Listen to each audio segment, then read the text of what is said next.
The stone corridors of Buckingham Palace echoed with the steady rhythm of boots. It was just past midnight when Thomas Whitmore saw something he was never supposed to see. A royal guard for 12 years. Thomas had witnessed many things behind the palace walls, but nothing had prepared him for this moment. As he turned the corner near the Queen's private study, he heard voices, low, urgent, secretive. He pressed himself against the cold stone wall, his breath steady despite his racing heart. Through the crack in the door, he could see Queen Camilla leaning over a mahogany desk.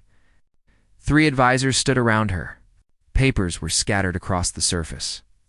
One document caught the dim lamplight. Thomas squinted. At the top, in bold letters, he read, "Transfer of authority, immediate action required." His stomach dropped. The Queen's voice cut through the silence. "The King's health is declining faster than anyone knows. We must act before he becomes too weak to resist." Thomas felt his hands go cold. King Charles had seemed fine during yesterday's ceremony. Tired, perhaps, but not ill. Not weak, one advisor spoke. "Your Majesty, if this is discovered before we're ready, the consequences will be severe. Parliament will never approve without medical evidence." "Then we manufacture the evidence," the Queen replied, her voice sharp as glass. Thomas had heard enough. He stepped back carefully, his training keeping his movements silent. But his mind was screaming. What he'd just witnessed wasn't politics. It was treason. For the next 3 days, Thomas carried the weight of that night like stones in his chest. He watched the Queen smile during public appearances. He saw the King, still walking, still speaking, still very much in control of his faculties. Yet behind closed doors, documents were being prepared. Doctors were being consulted in private. Statements were being drafted. A plan was in motion. And Thomas was the only one who knew he couldn't sleep. Couldn't eat. Every time he stood guard, he wondered if he was protecting the crown or guarding its destruction. His wife noticed his distraction. His colleagues asked if he was feeling ill. But Thomas couldn't speak. Not yet. Not without proof. Then came the 4th night. Thomas was assigned to the East Wing, a quiet rotation. But he'd traded shifts with another guard. He needed access to the Queen's study. The palace was vast, filled with surveillance and watchful eyes, but Thomas knew its rhythms. He knew where the cameras turned. He knew which halls stayed empty at 2 a.m. He slipped inside the study. His hands trembled as he opened drawers. Careful not to disturb anything. Files, letters, meeting notes. Then he found it. A folder marked Confidential Medical Assessment and Succession Protocol. Inside were falsified medical reports. Doctor signatures he recognized as forgeries. A timeline for removing the King from power. And a final document, stamped and ready. Declaring the King mentally unfit to rule. Thomas photographed every page with a small camera he'd smuggled in. His heart hammered so loudly he was sure someone would hear. Sweat dripped down his back. His fingers shook as he closed the folder and returned it exactly where he'd found it. He was halfway to the door when he heard footsteps. Someone was coming. Thomas froze. The footsteps grew louder, closer. There was no time to hide. No excuse good enough if he was found here. The door handle began to turn, and in that moment, Thomas realized something chilling. If they caught him now, he wouldn't just lose his job, he would disappear. Asterisk, the door swung open. Thomas stood perfectly still, his camera hidden inside his uniform jacket. A young palace assistant stepped inside, carrying a stack of files. She looked up and gasped. "I didn't know anyone was here," she said, her hand pressed against her chest. Thomas forced his voice to stay calm. "Just finishing a security check. The Queen requested extra surveillance on this floor." The assistant nodded slowly, still catching her breath. "Of course. I'm just dropping these off for tomorrow morning." She placed the files on the desk and glanced around nervously. "It's so quiet at this hour. Gives me chills." Thomas gave her a polite nod. "You should return to your quarters. It's late." She left quickly, and Thomas waited until her footsteps faded completely. Then he moved, fast, silent, out of the study, down the corridor, through the servants' passage, and back to the guard station. He clocked out normally, exchanged brief words with the night supervisor, and walked to his car as if nothing had happened. But everything had changed. At home, Thomas locked himself in his study. His wife was asleep upstairs. He uploaded the photos to his computer, his hands still shaking. Page after page of evidence. Lies written in formal language. A conspiracy hidden behind royal protocol. Now came the hardest question. What would he do with it? Going to the police seemed logical, but would they believe him? The royal family had protections, immunities. Without support from someone powerful, his evidence might be dismissed. Or worse, buried. He thought of the king. Charles was still carrying out his duties. Unaware that his own wife was plotting his removal, Thomas had seen him just yesterday reviewing documents in the stateroom, speaking with advisors. Laughing at a joke from one of the staff. The king was old, yes. Slower than before, but not incapacitated. Not unfit. This wasn't about the king's health. This was about power. Thomas made a decision. He would go to someone the king trusted. Someone outside the Queen's circle. He remembered Lord Ashford, a senior advisor who'd served the royal family for decades. The man was known for his integrity. If anyone would listen, it would be him. The next morning, Thomas requested a meeting through official channels. He cited urgent security concerns regarding palace protocol. It took 2 days, but finally. The meeting was approved. Lord Ashford's office was wood-paneled and filled with old portraits. The man himself was in his 70s, with sharp eyes and a firm handshake. He gestured for Thomas to sit. "You've been with the Royal Guard for quite some time, haven't you, Whitmore?" Lord Ashford said, pouring tea. 12 years, sir? And in those 12 years, have you ever requested a private meeting with me?" "No, sir." Lord Ashford set down the teapot and leaned back in his chair. "Then I imagine this is serious." Thomas pulled out a sealed envelope. Inside were printed copies of every photograph he'd taken. He slid it across the desk. "I need you to look at these before I explain anything." Lord Ashford opened the envelope slowly. His expression didn't change as he flipped through the first few pages. Then his jaw tightened. His eyes narrowed. He set the papers down and looked at Thomas with a mixture of shock and something else. Fear. "Where did you get these?" From the Queen's private study, Lord Ashford stood abruptly and walked to the window. For a long moment, he said nothing. Then, quietly, "Do you understand what you've done?" "Yes, sir. This is real. You've uncovered a plot against the king, if it's false. You've committed an act that will destroy your life and possibly endanger others." "It's real," Thomas said firmly. "I was there. I heard them." Lord Ashford turned back to face him. "Who else knows?" "No one." "Good. Keep it that way." He gathered the papers and locked them in a drawer. "I will verify these documents. If they're authentic, we will act. But until then, you say nothing. You do nothing. You continue your duties as normal. Do you understand?" Thomas nodded. "One more thing, Whitmore." Lord Ashford's voice dropped. "If the Queen discovers you know you're not safe..."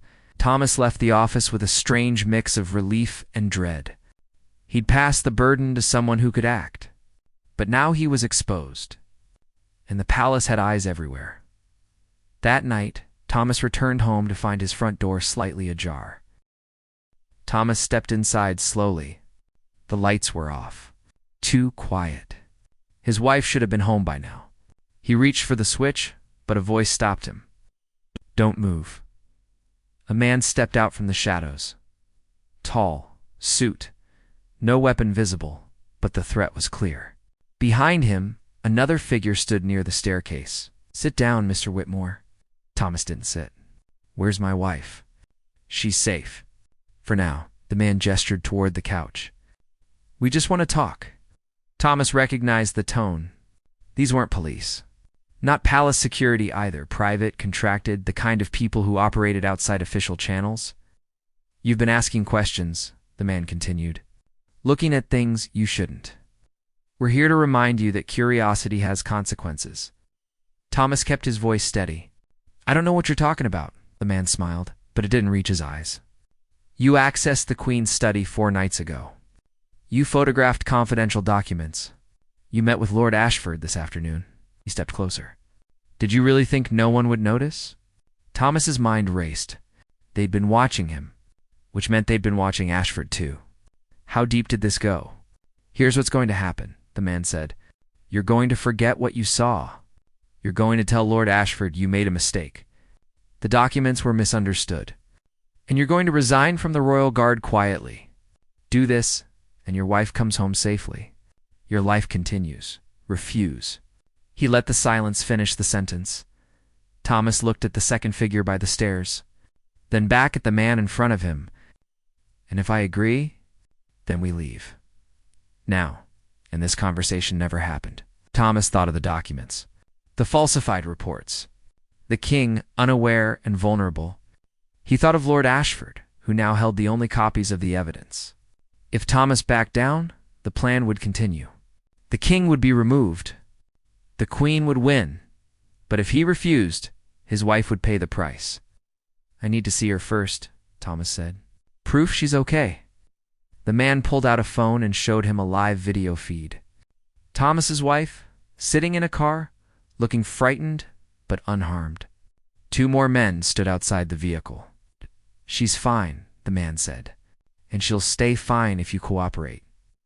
Thomas closed his eyes. 12 years of service. 12 years of loyalty. And now this. He thought of his father, a former soldier, who'd once told him, courage isn't about being unafraid. It's about doing what's right, even when you're terrified. Thomas opened his eyes. No. The man's expression hardened. Excuse me? I said no. I'm not backing down. The documents are already with Lord Ashford. Even if you silence me, the truth is out. Then you've chosen badly. The second figure moved toward the stairs. Thomas stepped forward, but the first man grabbed his arm. Don't make this worse for yourself.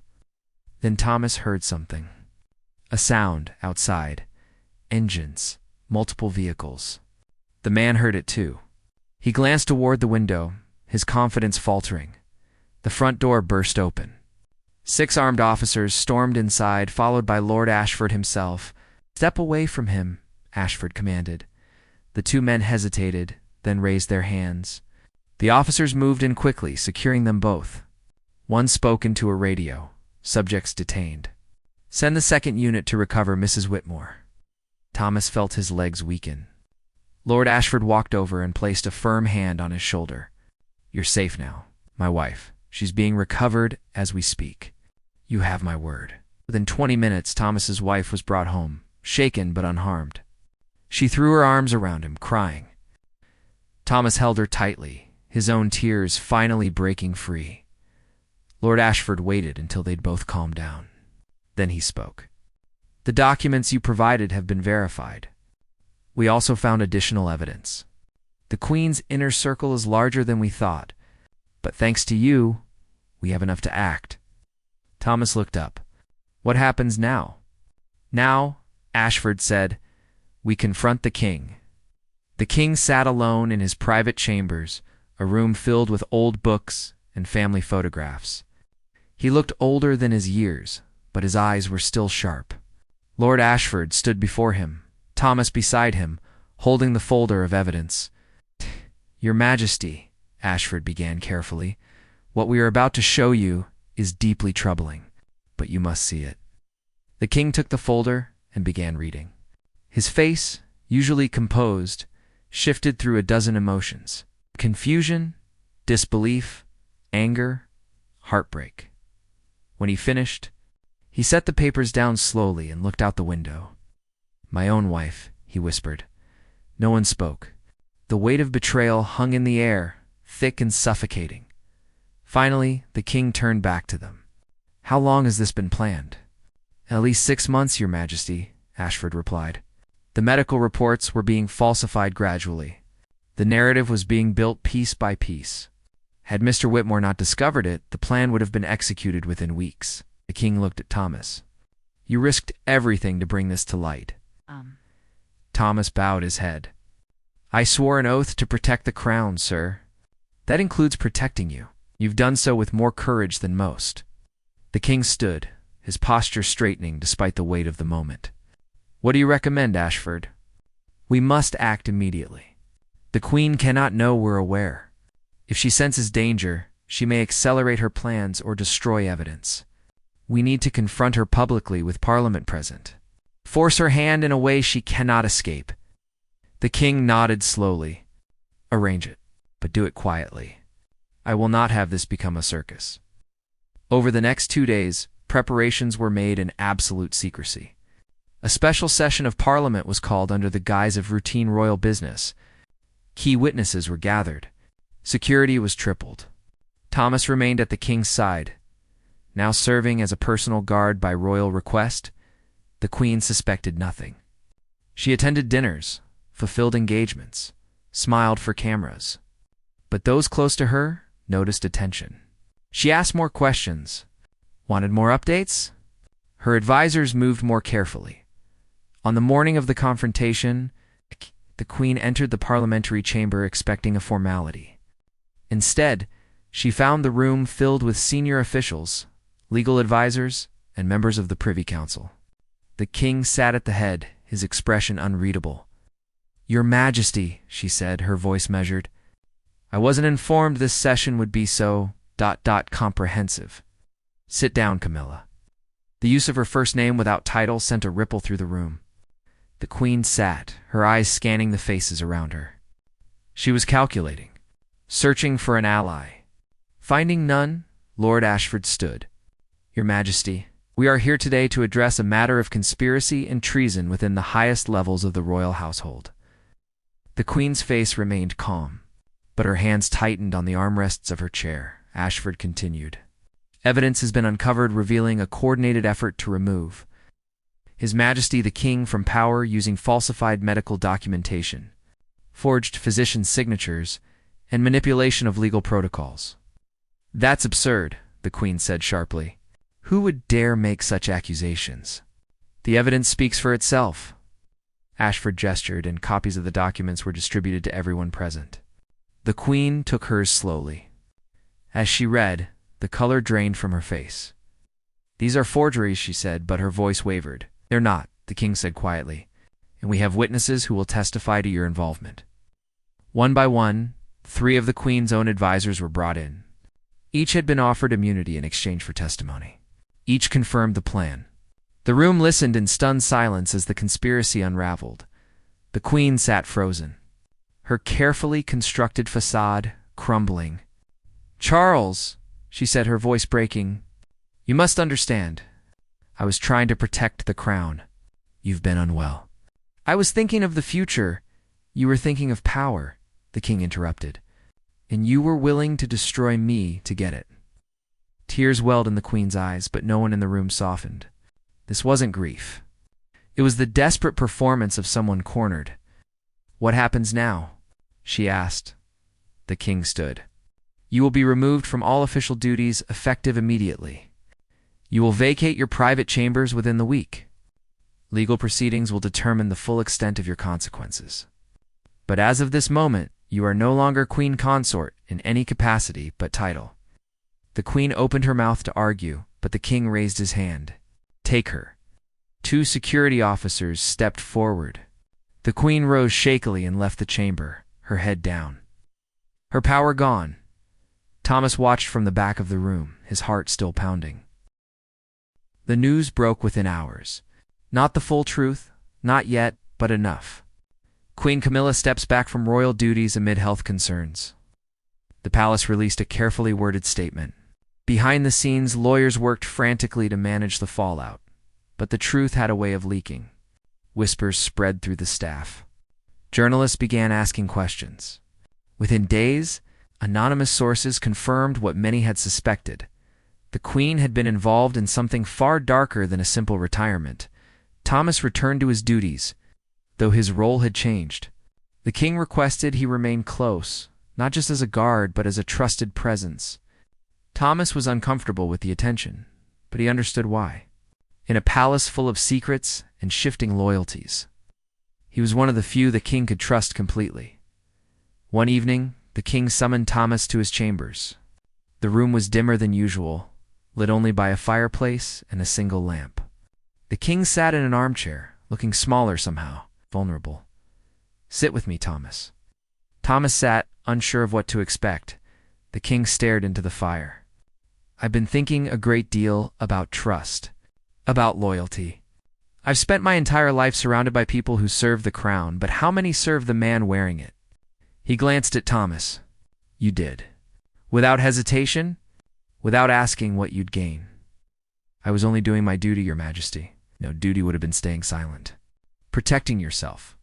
What you did was far more than duty." The king paused. "I've decided to honor you publicly. You'll be knighted in a private ceremony, and I'm offering you a new position, head of personal security. You'll report directly to me." Thomas was stunned. "Your Majesty, I don't know if I'm qualified."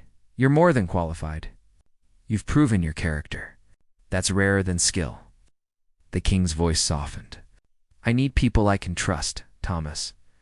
I need to know that the men standing beside me would do what's right even when it costs them everything." Thomas nodded slowly. "I'm honored, sir." The knighthood ceremony was small. Just the king, Lord Ashford, and a handful of senior officials. When the king placed the sword on Thomas's shoulder, he said quietly, "Arise, Sir Thomas Whitmore, defender of the crown, and my friend." The queen remained in seclusion, facing ongoing investigations. Some called for harsher punishment. Others argued for leniency given her age and years of service. The king remained silent on the matter, letting the legal process unfold. Thomas adjusted to his new role. He trained a new team of guards, implemented stricter security protocols, and worked closely with the king on matters of palace safety. His wife was proud, though she worried. "You've made powerful enemies," she said one night. "People who won't forget." "I know," Thomas replied, "but I'd do it again." Life at the palace returned to a version of normal. Ceremonies resumed. Public appearances continued. The king seemed stronger, more focused. The weight of betrayal still lingered, but he carried it with dignity. One afternoon, as Thomas stood guard outside the king's office, he overheard a conversation. The king was speaking with a senior advisor about succession, about the future, about ensuring that what happened with Camilla could never happen again. "We need safeguards," the king said. "Legal protections, independent oversight. The crown must never again be vulnerable to internal conspiracy." "Agreed, Your Majesty. I'll draft proposals immediately." Thomas felt a quiet satisfaction. Change was happening. Real change. And it had started with one guard's decision to do what was right. That evening, Thomas received a letter. It was unsigned, but the handwriting was elegant. Inside, just one sentence. "You may have won this battle, but the war is far from over." Thomas showed it to Lord Ashford, who read it with concern. "She still has allies. People loyal to her. We'll need to remain vigilant." "I understand." But Thomas wasn't afraid. He'd faced the darkness and come through, and he knew now that courage wasn't the absence of fear. It was standing firm despite it. Winter came to London, blanketing the palace grounds in snow. Thomas walked the cold corridors each night, his breath visible in the air, his mind often wandering back to that first midnight when everything changed. The fallout from the Queen's plot had reshaped the palace. New protocols were in place. Background checks were more thorough. The king had created an independent oversight committee to review all major decisions regarding royal health and succession. Trust, once broken, was being rebuilt slowly, but threats remained. One evening, Thomas received intelligence from an outside source. A former member of the Queen's inner circle had been spotted meeting with fringe political groups. The message was clear. There were still those who believed the Queen had been wronged, who saw her removal as a coup rather than justice. Thomas brought the information to the king immediately. They sat in the same private chamber where they'd first discussed the knighthood. "Do you think they'll try something?" the king asked. "I think they're testing boundaries, sir. Seeing how far they can push. We need to show strength." The king nodded. "Then we will. But carefully.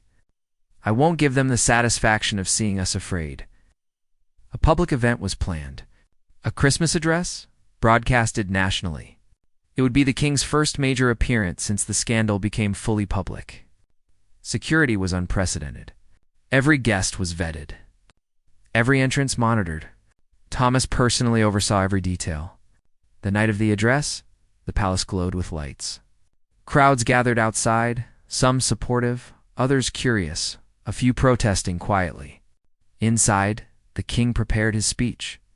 Thomas stood nearby, watching everything, missing nothing. As the king stepped up to the podium, the room fell silent. Cameras focused. The nation watched. "My dear people," the king began, his voice steady and strong, "this past year has tested us all.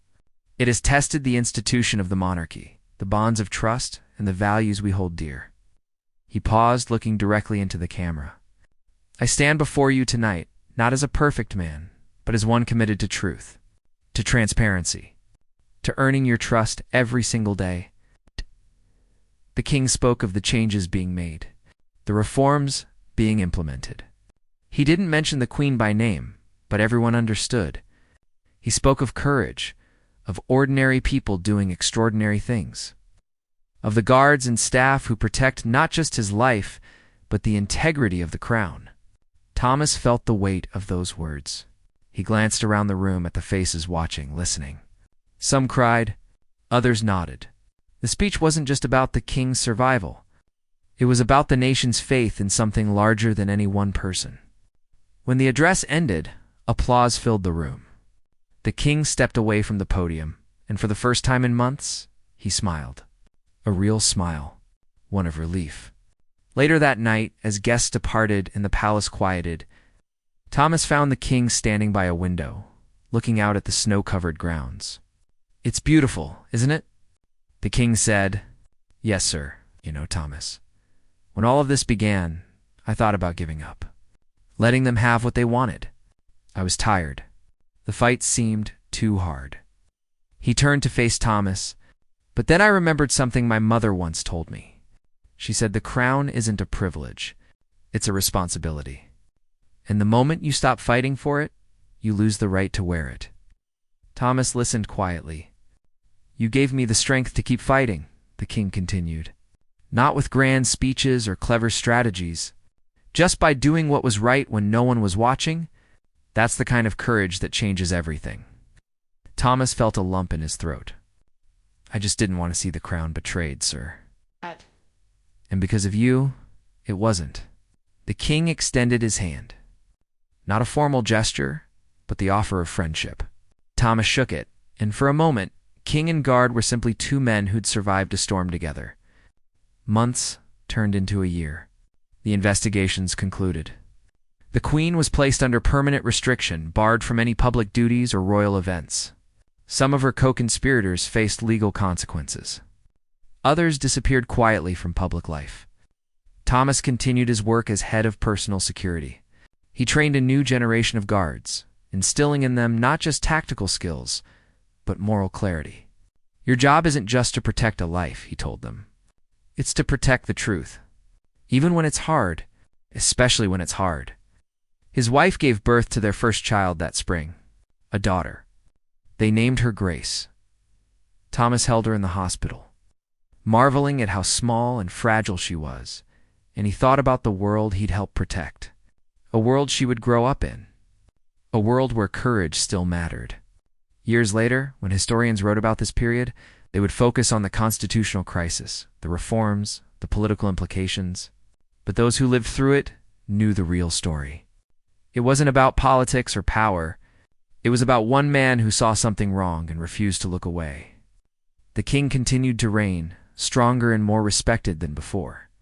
The monarchy adapted, became more transparent, more accountable, and every so often, when the king gave speeches or appeared at events, he would glance toward Thomas, standing quietly in the background, and nod. A small gesture of gratitude that spoke volumes.